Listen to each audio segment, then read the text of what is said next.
always a pleasure to welcome in our next guest. We know him as the best to ever do it here in the Peg. 85 is synonymous with the Turtle Man, Milt Stegall, who joins us now from TSN. Milton, what is up, my man? How are you doing? I'm doing great. Just want to know, can you hear me okay? We can hear you great. We can hear you great. Right. Almost as good as you look. No, you didn't have to say it. I was going to actually say that. I know I look good. I just want to make sure I can be heard. So I appreciate that. Milt, I memean, it's fascinating times in the Canadian Football League. Yes. Before we get to some of the other spots, thoughts on the Bombers on their first bye week, 5-2, but with a couple of losses that we're still talking about. I mean, a real beatdown at the hands of BC earlier in the season, and then one of the more bizarre blown leads you will ever see in the Canadian Football League a couple of weeks against Ottawa. Yeah, I mean, and I guarantee you most teams would love to say I'm 5-2 going into my bye week, but for the Bombers, that's not the case. You know, this is not the Bombers of old, let's be honest. There's been some struggles there. We saw the fashion in which they lost their 2 games. As you mentioned, BC blew them out, and then they allowed a rookie quarterback starting his first game to come back in the fourth quarter. I think he needed 20 points, take him in overtime, and lose that game. So there are some people saying, well, we shouldn't be concerned. No, there has to be some concerns there. My main concern is protecting Zach. I mean, he's been, I think, sacked 18 times this year. It was they gave up 28 sacks last year. And it's not all on the offensive line. It's sometimes Zach holding the ball, or a receiver not breaking off their route, or a running back not blocking. But there has to be some concern there with the way this team is playing right now. Yes, they are 5-2. Yes, they've won 5 of their 7 games, but this is not the Bombers team that we've seen in past seasons. You know, the offensive line, of course, has been a big topic here. And at times it's looked completely unlike this group that's dominated for the last number of years. In a lot of ways, was the foundation of this team when Kyle Walters built it from the line out on both sides. But then you look at the fourth quarter against Calgary, yes, and they roll out there and they run the football for 10 minutes and they squeeze the win out. They did the same thing in the fourth quarter against Edmonton. And listen, obviously Edmonton's had a tough time stopping the run all season long, but there has been some really good periods, at times with games on the line from the Bomber offensive line. But it hasn't been as consistent, and I think that's where the worry is, Milt. That's the key, consistency. And this team has been the model of consistency since Zach showed up, the end of 2019. They've been pretty much unstoppable.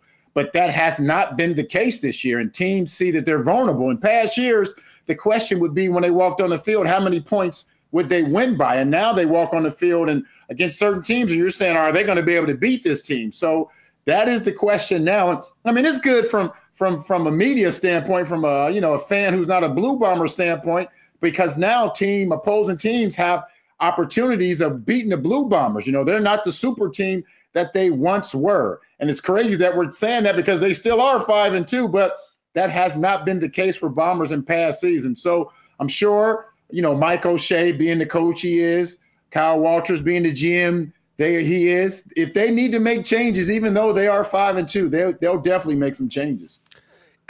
Just quickly on the Bomber offense, of course, they've been waiting for Kenny Lawler to come back.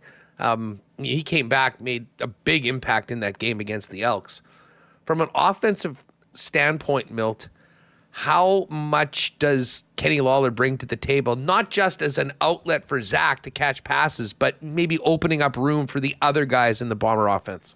Oh, man, it's crazy. And we were just talking how, surprised we were. We knew he was good, but the fact that he hadn't practiced with this team, all season or whatever. He had, maybe 2 or 3 practices with him, and it weren't in pass. He hadn't get hit yet. But the fact that he was able to go out there and do what he did, it's amazing. And he's one of those receivers, and there are some few in the league, maybe 5 or 6, where they don't have to be open. You could have a guy draped over him, and you can throw it up to him. And Zach loves that. He said he says it makes his job so much easier. And they have a plethora of good receivers, but they don't have anyone on that roster like Kenny Lawler. I don't know how many teams do, but it's special having him back. He's going to make everyone's job easier, as you just alluded to. He demands attention, not from 1, not from 2, maybe 3 guys sometimes. So that's going to open it up even more for Sean and Dembski and Wolotarski and all those other guys. So he's definitely going to make the job easier for everyone involved. You know what? We'll get to the BC Lions in a minute, but we're already counting down to August 3rd. The Bombers finally have this bye week, and then they'll have a full week of practice. Meanwhile, BC, with the injury to VA, has to go to Edmonton on Saturday and then play on a short week back in Winnipeg on Thursday night.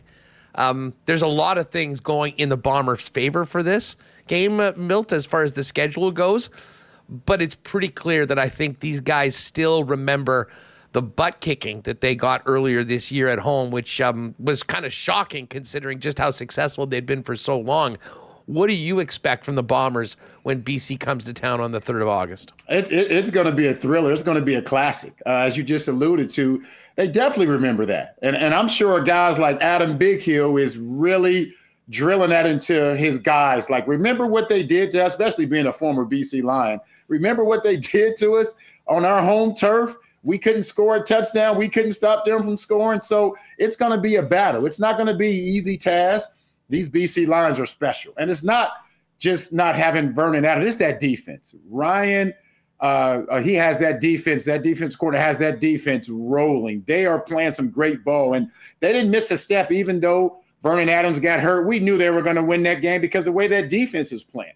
It's good having a veteran backup like they have at quarterback, but it's all about that defense. They can stop anyone based on what we've seen so far. So those Bombers are going to have to definitely devise a game plan offensively to attack that defense. They have 2 weeks to do it, and they're going to have to come with it to have an opportunity to win the game.